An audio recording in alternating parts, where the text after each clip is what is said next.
जैसे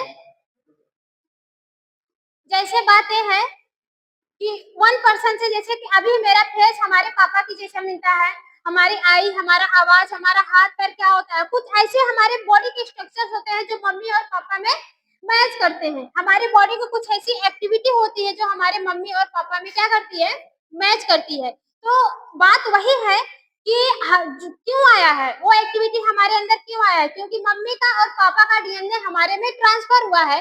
ट्रांसफर होने के दौरान वो सारी एक्टिविटियां हमारे बॉडी के अंदर आई हैं। बात समझ में आई? इतनी बात समझ में आई कि नहीं आई? तो जेनेटिक इंफॉर्मेशन किसके पास रहता है, डीएनए के पास रहता है। और जो साइटोप्लाज्म होते हैं, क्या होते हैं, जो साइटोप्लाज्म होते हैं, साइटोप्लाज्म कुछ नहीं होते हैं, सिर्फ क्या होते हैं, फ्लूइड होते हैं, पानी होते हैं। क्या होते हैं, फ्लूइड होते हैं, पानी होते हैं। ये साइटोप्लाज्म हमारे पूरे बॉडी में प्रेजेंस होते हैं, हमारे सेल के अंदर प्रेजेंस होते हैं। डिफरेंस इसका नाम चेंज हो जाता है। यही जो फ्लूइड होता है वो सेल के अंदर प्रेजेंस है, इसलिए इसको साइटोप्लाज्म के नाम से जानते हैं, साइटोप्लाज्म के नाम से जानते हैं। यही फ्लूइड अगर न्यूरॉन्स के अंदर प्रेजेंस रहेगा, किसके, न्यूरॉन्स, न्यूरॉन सेल के अंदर प्रेजेंस रहेगा, तो इसको हम लोग किस नाम से जानते हैं, न्यूरोप्लाज्म, न्यूरोप्लाज्म के नाम से जानते हैं। और यही फ्लूइड, यही जो सेल के अंदर जो पानी है, अगर ये एक्सॉन के अंदर प्रेजेंस रहेगा, किसके अंदर, एक्सॉन के अंदर प्रेजेंस रहेगा, इसको हम लोग एक्सोप्लाज्म के नाम से जानते हैं। इसका नाम डिफरेंस होता है, डिफरेंस रखा गया है इसके पोजीशन पे, इसके प्रेजेंस ऑफ पोजीशन पे, जहां पे प्रेजेंस होगा। अगर यही फ्लूइड जो पानीनुमा संरचना है वो सेल में प्रेजेंस है, तो इसको साइटोप्लाज्म के नाम से जाना जाएगा। यही फ्लूइड अगर न्यूरॉन्स में प्रेजेंस है तो न्यूरोप्लाज्म के नाम से जाना जाएगा। अगर यही फ्लूइड एक्सॉन में प्रेजेंस है तो एक्सोप्लाज्म के नाम से जाना जाएगा। बात समझ गई? इसका कुछ काम नहीं होता है, जो साइटोप्लाज्म होती है इसका कुछ ज्यादा काम नहीं होता है।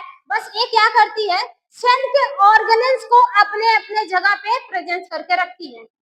अब सेल में बहुत सारे ऑर्गेन्स होते हैं, सेल के बहुत सारे ऑर्गेन्स होते हैं। जैसे हम बात कर ले, एक ऑर्गेन्स हमारे जैसे सेल मेम्ब्रेन हो गया, क्या हो गया, सेल मेम्ब्रेन, सेल मेम्ब्रेन जो एक टाइप में आता है। फिर इसके बाद क्या हो गया, दूसरा सेल वॉल हो गया। फिर क्या हो गया, cell membrane, cell wall, cytoplasm, ये सब सेल की क्या है, ऑर्गन है।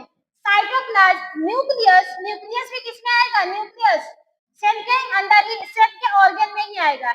और क्या हो गया, mitochondria, sorry, mitochondria, Golgi body, Golgi body, endoplasmic reticulum, endoplasmic reticulum, ribosomes, ribosome, centrosome, centrosome, ऐसे बहुत सारे ऑर्गन्स होते हैं। ये क्या है, ये ऑर्गन्स जैसे हमारे आंख है, कान है, आंख है, हाथ है, पैर है, ये हमारे बॉडी क्या है, ऑर्गन्स है। वैसे सेल के भी अपने एक ऑर्गन्स होते हैं। Cell membrane, cell wall, cytoplasm, nucleus, mitochondria, Golgi body, endoplasmic reticulum, ribosome. अब हमारे पैर का काम क्या होता है, चलना। हमारे आंख का काम क्या होता है, देखना। कान का काम क्या होता है, सुनना। हाथ का काम क्या होता है, मूवमेंट करवाना या फिर किसी भी चीज को ट्रांसपोर्ट करवाने का काम करता है, मतलब मदद करता है किसी भी चीज को पकड़ने के लिए। हमारे बॉडी के जितने भी पार्ट है उसका अलग अलग फंक्शन है। वैसे सेल के ये जितने भी पार्ट होते हैं, सेल के ये जितने भी पार्ट होते हैं, इनका भी एक अलग अलग सा अपना क्या होता है, फंक्शन होता है। जैसे सेल मेम्ब्रेन जो होती है वो एक्ट करती है बाउंड्री की तरह, किसकी तरह,